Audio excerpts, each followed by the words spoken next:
ADRE পৰীক্ষাৰ্থীলৈ ডাঙৰ খবৰ।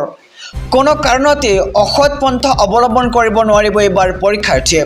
অসৎ পন্থা ল'লেই হ'ব কঠোৰতম শাস্তি।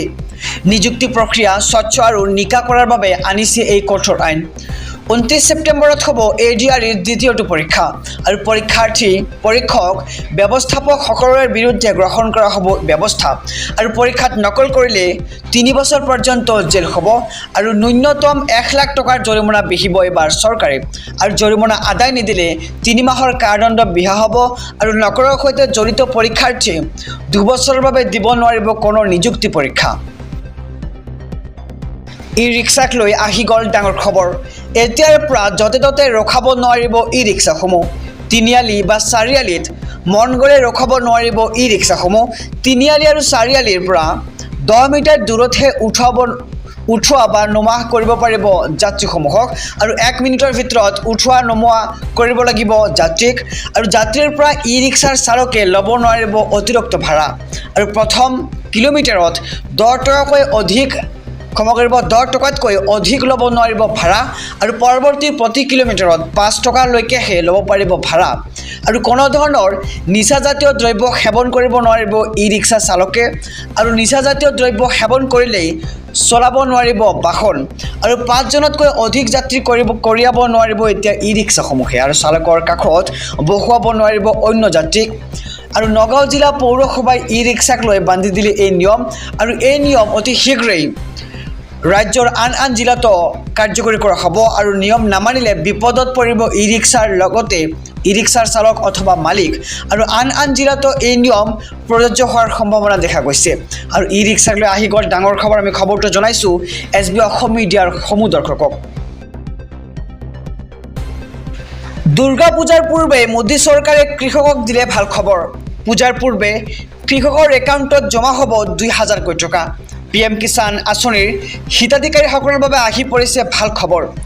কৃষকে অতি সোনকালে লাভ কৰিব PM কিষাণৰ 18 সংখ্যক কিস্তিৰ ধন আৰু 18 নম্বৰ কিস্তিৰ ধন মুকলিৰ তাৰিখ ঘোষণা কৰিছে এইবাৰ কেন্দ্ৰীয় চৰকাৰে আৰু অহা 5 অক্টোবৰত প্ৰধানমন্ত্ৰী কিষাণ সন্মান নিধিৰ 18 নম্বৰ কিস্তিৰ ধন পাব এইবাৰ দেশৰ লাখ লাখ কৃষকে আৰু ইয়াৰ পূৰ্বে জুন মাহত চৰকাৰে মুকলি কৰিছিল 17 নম্বৰ কিস্তিৰ ধন আৰু PM কিষাণ আঁচনিৰ জৰিয়তে বছৰি কৃষকক দিয়া হয় 6000 কোটি টকা আৰু কৃষকৰ একাউণ্টত পোনপটীয়াকৈ জমা হয় চৰকাৰৰ এই বৃহৎ ধনৰাশি আৰু দুৰ্গা পূজাৰ পূৰ্বেই মোদী চৰকাৰে কৃষকক দিলে এই উপহাৰ আৰু পূজাৰ পূৰ্বেই এবাৰ লাখ লাখ কৃষকৰ একাউণ্টত জমা হ'ব 2000 কোটি টকা।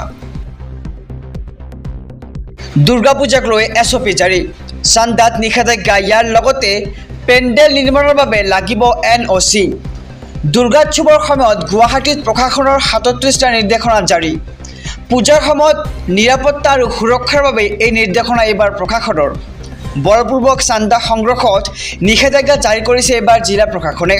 পূজা কমিটিসমূহে পেণ্ডেল নিৰ্মাণৰ বাবে ল'ব লাগিব NOC পত্ৰ আৰু PWDৰ পৰা সংগ্ৰহ কৰিব লাগিব পেণ্ডেল নিৰ্মাণৰ বাবে NOC পত্ৰ।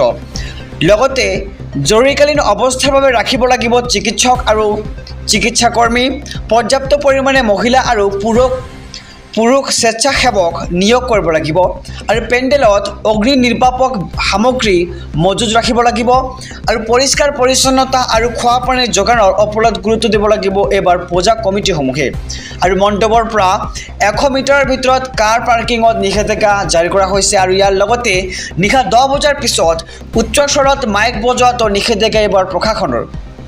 লগতে জৰুৰীকালীন ফোন নম্বৰ মুকলি কৰিছে জিলা প্ৰশাসনৰ ফালৰ পৰা। পুলিচ প্ৰশাসনৰ লগতে APDCL, GMC আৰু NDRFৰ নম্বৰ মুকলি কৰিছে এইবাৰ জিলা প্ৰশাসনে।